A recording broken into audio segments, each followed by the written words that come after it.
গল্পের শুরুতে আমরা স্যাম নামের এক ব্যক্তিকে দেখি যে ট্রেনে করে কোথাও যাচ্ছিল। তার জীবনে একেবারেই ভালো যাচ্ছিল না, কারণ প্রতিটা পদে পদে তাকে সমস্যায় পড়তে হচ্ছিল। জানতে পারি সে একটি জনশূন্য মরুভূমির মতো শহরে যাচ্ছে, যেখানে তাকে নতুন একটি চাকরি করতে হবে। সে ট্রেনে বসে খাবার খাচ্ছিল এবং তার সামনে একজন মহিলা বাচ্চা নিয়ে বসেছিল। স্যাম তাদের করুণ অবস্থা দেখে নিজের খাবার মহিলাকে দিয়ে দেয়। এবার যখন সে স্টেশনে নামে, পুরো জায়গাটা একদম ফাঁকা ছিল। যদিও কোম্পানি জানিয়েছিল যে রিক নামের একজন লোক তাকে নিতে আসবে। স্যাম এদিক ওদিক তাকায়, এরপর ঘরের মধ্যে থাকা একটি লোককে দেখতে পায়। স্যাম তার সাথে কথা বলার চেষ্টা করে, কিন্তু সেই লোকটা তাকে পাত্তা দেয় না। স্যাম তাকে জিজ্ঞেস করে বাথরুম কোথায়, তখন সেই লোকটা ইশারা করে দেখিয়ে দেয়। স্যামের অনেক রাগ হয়, কিন্তু সে চুপ থাকে আর ওয়াশরুমে চলে যায়। জরুরি কাজ করার সময় বাইরে থেকে এক লোক বলে তাড়াতাড়ি বের হ ভাই, এখানে পানিও টাকার বিনিময়ে কিনতে হয়। আসলে এই লোকটাই হলো রিক, যে স্যামকে কোম্পানি পর্যন্ত পৌঁছে দেবে। স্যাম বলে হয়ে গেছে ভাই, একটু ধৈর্য ধর। এবার দুজনে গাড়িতে বসে কোম্পানির উদ্দেশ্যে রওনা হয়। পথে রিক বলে এই ট্রাভেলের জন্য তোকে $300 দিতে হবে। স্যাম অবাক হয়ে বলে আরে ভাই, কোম্পানি তো বলেছিল $200। রিক রেগে গিয়ে বলে যদি 300 দিতে পারিস তাহলে ঠিক আছে, না হলে নেমে যা। স্যাম ভাবে এছাড়া তো আর কোনো উপায় নেই, তাই সে রাজি হয়ে যায়। মরুভূমিতে তাপমাত্রা অনেক বেশি ছিল, প্রচুর গরম, তাই স্যাম এসি অন করতে যায়, কিন্তু রিক সাথে সাথে রেগে বলে এসিতে হাত দিবি না, নয়তো ইঞ্জিন বসে যাবে। আসলে রিকের গাড়িটা অনেক পুরনো ছিল, তাই হঠাৎ গাড়ির টায়ার পাঞ্চার হয়ে যায়। রিক নিজে কিছু না করে স্যামকে টায়ার বদলাতে বলে, আর স্যাম বাধ্য হয়ে টায়ার পাল্টাতে শুরু করে। এই সময় সে দেখে একটা কুকুর অন্য কুকুরকে কামড়াচ্ছে। এটা দেখে সে খুব ভয় পেয়ে যায়। রিক এসে বলে আরে ভাই কাঁপছিস কেন, এমনটা হয়েই থাকে।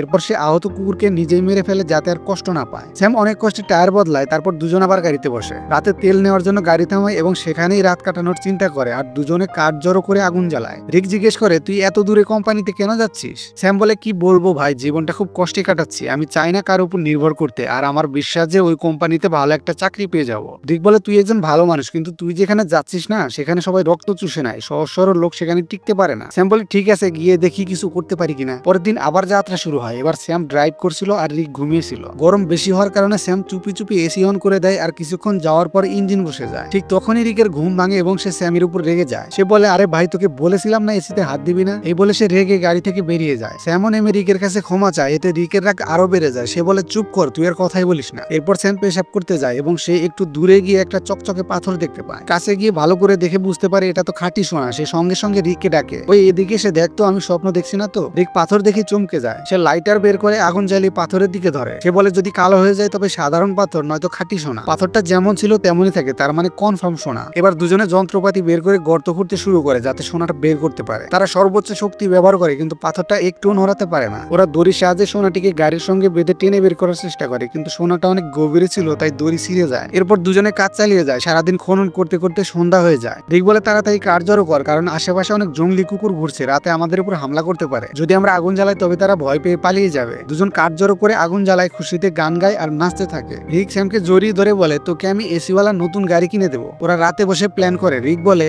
এই সোনার খন্ড অনেক বড়, আমরা যদি মাসের পর মাসও খনন করি তবু এটাকে বের করতে পারবো না। তাই একজন এখানে থেকে সোনার খন্ড পাহারা দিবে, আর একজন গিয়ে মাটি খোঁড়ার মেশিন নিয়ে আসবে। স্যাম বলে ঠিক আছে ভাই, তুই গিয়ে মেশিন নিয়ে আয়, আমি সোনার খেয়াল রাখবো। রিক বলে না ভাই, তুই যা, আমি সোনার কাছে থাকি। এটা মরুভূমি, চারদিকে বন্য জন্তু আছে, তুই এসব সহ্য করে থাকতে পারবি না। স্যাম বলে তোকে আমাকে নিয়ে চিন্তা করতে হবে না, আমি টিকে থাকতে পারবো। তুই তো এমনিতেই চোর, হতে পারে তুই সোনা নিয়ে পালিয়ে গেলি, আমি তোকে বিশ্বাস করবো কি করে? রিক বলে ঠিক আছে ভাই, আমি যাচ্ছি, তুই সোনার খেয়াল রাখিস। পরের দিন তারা নিজেদের মধ্যে খাবার ভাগ করে নেয়। রিক স্যামকে একটি স্যাটেলাইট ফোন দেয় যাতে দুজন একে অপরের সাথে যোগাযোগ রাখতে পারে। রিক বলে আমার এক বন্ধুর কাছে মাটি খোঁড়ার মেশিন আছে, সেটাই নিয়ে আসবো। তুই শুধু প্রার্থনা করিস গাড়িটা যেন রাস্তায় খারাপ না হয়ে যায়, আমার ফিরতে 5 দিন লাগতে পারে। আর এই বলে সে চলে যায়। স্যাম সোনার উপর বালি দিয়ে ঢেকে দেয় যাতে কেউ এদিক দিয়ে গেলে সে যেন সোনাটা দেখতে না পায়। স্যাম সোনার খন্ডের কাছে একটি ছোট তাঁবুটা নিয়ে নেয় এবং তার সব জিনিসপত্র তাঁবুর ভেতরে রাখে। সূর্য ডোবার আগেই সে কাঠ সংগ্রহ করে যাতে রাতে আগুন জ্বালাতে পারে। রাতে আগুন জ্বালিয়ে বসে পড়ে আর খাবারের কিছুটা খায় এবং বাকিটা রেখে দেয়। হঠাৎ জঙ্গলি কুকুরের ডাক শুনতে পায় এবং বুঝতে পারে একা থাকার কারণে সে সহজেই শিকার হয়ে যেতে পারে। সে ভয় পেয়ে যায় আর হাতে ছুরি নিয়ে ঘুমিয়ে পড়ে। পরের দিন সকালে সূর্যের তীব্র তাপে তার ঘুম ভাঙে। সে খুব গরম ও ক্লান্তি অনুভব করে। তার ঘুম পুরোপুরি হয়নি এবং সূর্যের তাপ তার চামড়া পুড়িয়ে দিচ্ছিল। ঠিক তখনই স্যাটেলাইট ফোনে রিং শুনতে পায়। স্যাম দৌড়ে ফোনের কাছে আসে, কিন্তু ততক্ষণে কলটি কেটে যায়। সে তাঁবুতে বসে সোনা দেখছিল এবং ভাবছিল যে সোনা বিক্রি করে সবার আগে একটি বড় বাড়ি কিনবে। এরপর স্যাম আশেপাশের এলাকায় ঘোরাঘুরি করে আর কিছুটা দূরে একটি ভেঙে পড়া বিমান দেখতে পায়। সে দ্রুত ভাঙা বিমানটার কাছে যায় এবং সেখানেই থাকার সিদ্ধান্ত নেয়, কিন্তু সেখান থেকে সোনার খণ্ডটি তার চোখের আড়াল হয়ে গেছে। তাই সে বিমানের কিছু ভাঙা অংশ তুলে এনে সোনার খণ্ডের কাছে একটি মজবুত তাঁবু তৈরি করে নেয়। স্যাম কিছুক্ষণ বিশ্রাম নিতে শুরু করে যাতে পানি বাঁচানো যায় আর ক্লান্তি কমে। হঠাৎ বাইরে থেকে অদ্ভুত কিছুর আওয়াজ শুনতে পায়, যেন কেউ সোনার খণ্ড চুরি করছে। সে দ্রুত বাইরে আসে, কিন্তু সেখানে কেউই ছিল না। সোনা যেমন ছিল তেমনই আছে। স্যাম সোনার খণ্ডের পাশে বসে পড়ে। তখনই তার মাথায় একটি বুদ্ধি আসে যে সোনার বড় খণ্ড থেকে একটু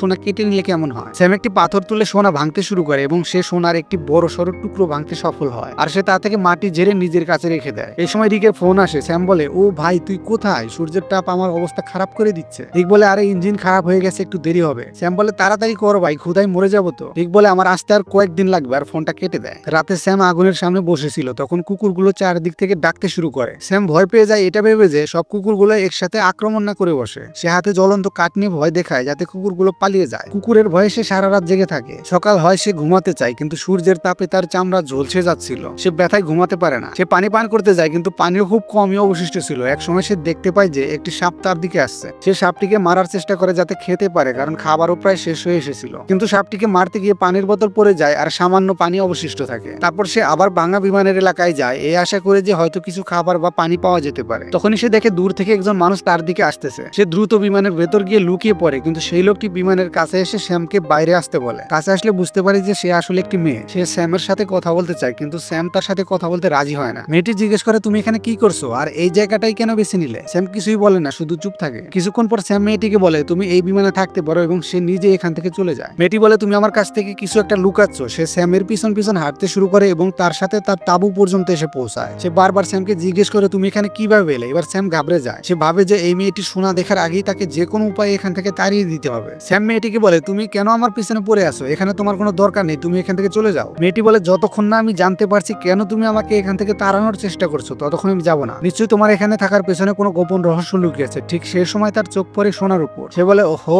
তাহলে এই ব্যাপার, পুরো সোনার মালিক হয়ে বসে আছো, এই সমস্ত ধন সম্পত্তি একাই নিয়ে যাবে? এখন আমার কথা শোনো, এখান থেকে আমাকে অর্ধেক ভাগ না দিলে আমি যাবো না। এতে স্যামের খুবই রাগ হয়। সে একটা লাঠি তুলে সরাসরি মেয়েটার মাথায় আঘাত করে আর মেয়েটা সেখানেই মারা যায়। স্যাম স্তম্ভিত হয়ে যায়। সে বিশ্বাস করতে পারে না যে লোভের বশে এসে সে কাউকে খুন করে ফেলেছে। তারপর স্যাম নিজেকে সামলায়, মেয়েটার থেকে প্রয়োজনীয় জিনিসপত্র তুলে নেয় আর একটি গর্ত খুঁড়ে তার লাশ দাফন করে দেয়। কিছুক্ষণ পর দেখে একটি কুকুর সেই লাশ গর্ত থেকে বের করার চেষ্টা করছে। স্যাম ছুটে এসে কুকুরটিকে তাড়িয়ে দেয়, লাশটি বাইরে বের করে নেয়, আগুন ধরিয়ে দেহটি পুড়িয়ে ফেলে যাতে কুকুরগুলো আর বিরক্ত না করে। পরের দিন ফোনের আওয়াজে তার ঘুম ভাঙে। স্যাম রিককে বলে, ও ভাই তুই কই? আমার ক্ষুধায় প্রাণ বেরিয়ে যাচ্ছে, তুই তাড়াতাড়ি না এলে আমি খিদে আর তৃষ্ণায় মরে যাবো। রিক বলে, সরি ভাই, আমি জানি তুই খুব কষ্টে আছিস, আমি তাড়াতাড়ি আসার চেষ্টা করছি কিন্তু এই মাটি খোঁড়ার মেশিনটা খুবই ধীরে ধীরে চলে, আরো কিছুটা সময় লাগবে। স্যাম খুবই বিচলিত হয়ে পড়ে। এমনিতেই খিদে আর তৃষ্ণায় তার অবস্থা খারাপ, তার উপর ভয় যে কোনো জন্তু জানোয়ার হামলা না করে দেয়। কিছুক্ষণ পর সে দেখে একটি গাড়ি রাস্তা দিয়ে যাচ্ছে। সে ভাবে সোনার ভাঙা টুকরোটা নিয়ে এখান থেকে চলে যায়, কিন্তু আরো বেশি সোনা পাওয়ার লোভ তাকে থামিয়ে দেয়। সে চাইলেই সোনার টুকরোটা নিয়ে চলে যেতে পারতো, এতে তার জীবন পুরোপুরি বদলে যেত, কিন্তু আরো বেশি পাওয়ার আকাঙ্ক্ষা তাকে এখানে আটকে রাখলো। বিকেলের আগে স্যাম রাতের জন্য কাঠ সংগ্রহ করছিল, কিন্তু হঠাৎ করেই তখন জোরালো বালির তুফান শুরু হয়। সে তাঁবুর দিকে ছুটে যায় কিন্তু তুফান তার তাঁবু উড়িয়ে নিয়ে যায়। স্যাম প্রাণ বাঁচাতে এদিক ওদিক ছোটাছুটি করে, ঠিক তখনই একটি গাছ তার উপর ভেঙে পড়ে। তুফান থামার পর স্যাম নিজেকে মাটির নিচে চাপা পড়া অবস্থায় দেখতে পায় এবং একটি গাছের ডাল তার পেটের এপার ওপার বিঁধে যায়। কিন্তু স্যামের মনে সোনার লোভ এত বেশি ছিল যে পেট থেকে গাছের ডাল বের করার বদলে তাড়াতাড়ি সোনার জায়গাটার দিকে ছুটে যায়। সে চারদিকে সোনা খুঁজতে থাকে এবং অবশেষে ওই ভাঙা সোনার টুকরোটা পেয়ে যায়। এতে স্যামের মন আনন্দে নেচে ওঠে। এরপর সে তার পেট থেকে গাছের ডালটা বের করে এবং ক্ষতস্থান থেকে প্রচুর রক্তপাত শুরু হয়। সে কাপড়ের টুকরো দিয়ে ক্ষতস্থান ভালো করে বাঁধে, কিন্তু তাতেও রক্ত পড়া বন্ধ হয় না। বাধ্য হয়ে সে আগুন জ্বালিয়ে একটি টিনের টুকরো গরম করে ক্ষতস্থানের উপর সেক দেয়। এতে স্যামের এতটাই কষ্ট হয় যে সে অজ্ঞান হয়ে যায়। কিছুক্ষণ পর স্যামের জ্ঞান ফেরে। সে চারপাশে সেই মেয়েটিকে দেখতে পায় যাকে সে মেরেছিল।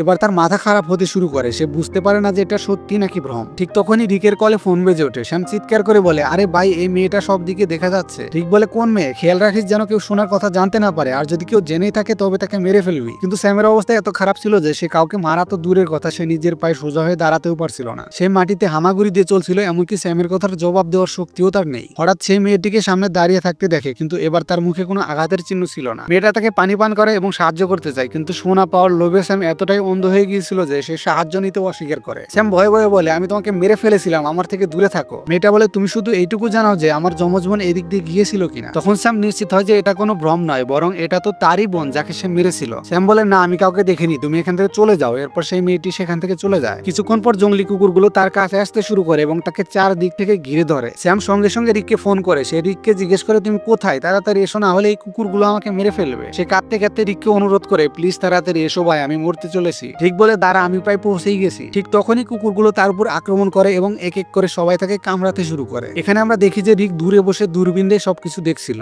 আসলে সে কয়েকদিন আগে মেশিন নিয়ে সেখানে পৌঁছে গিয়েছিল এবং সে কেবল স্যামের মরে যাওয়ার অপেক্ষায় ছিল যাতে সে একা সমস্ত সোনা ভোগ করতে পারে। এরপর রিক লুকিয়ে দূরে দাঁড়িয়ে থাকে। সে দেখে যে জঙ্গলি কুকুরগুলো স্যামকে টেনে নিয়ে যাচ্ছে। তখনও স্যাম সোনার দিকেই তাকিয়েছিল। এরপর জঙ্গলি কুকুরগুলো স্যামকে ছিঁড়ে ছিঁড়ে খেয়ে ফেলে। বেচারা স্যাম, ওই দিন যদি গাড়িতে করে ভাঙা সোনার টুকরো নিয়ে চলে যেত তাহলে আজ এভাবে মরতে হতো না। রিক যখন নিশ্চিত হয় যে স্যাম মারা গেছে তখন সে গাড়ি নিয়ে সোনা তোলার জন্য আসে, কিন্তু হঠাৎ একটা তীর এসে সরাসরি তার বুকে বিঁধে যায় আর সে মারা যায়। এই তীর চালানো ব্যক্তিটা আর কেউ নয় বরং সে ছিল মরে যাওয়া মেয়েটার যমজ বোন। গল্পটা এখানে শেষ হয়। আমরা দেখলাম লোভের কারণে সবাই ধ্বংস হয়ে গেল, তাই আমরা কেউ লোভ করব না। গল্পটা ভালো লাগলে অবশ্যই একটা লাইক দিও, কারণ তোমাদের এক একটা লাইক আমাকে ভিডিও বানাতে উৎসাহ দেয়।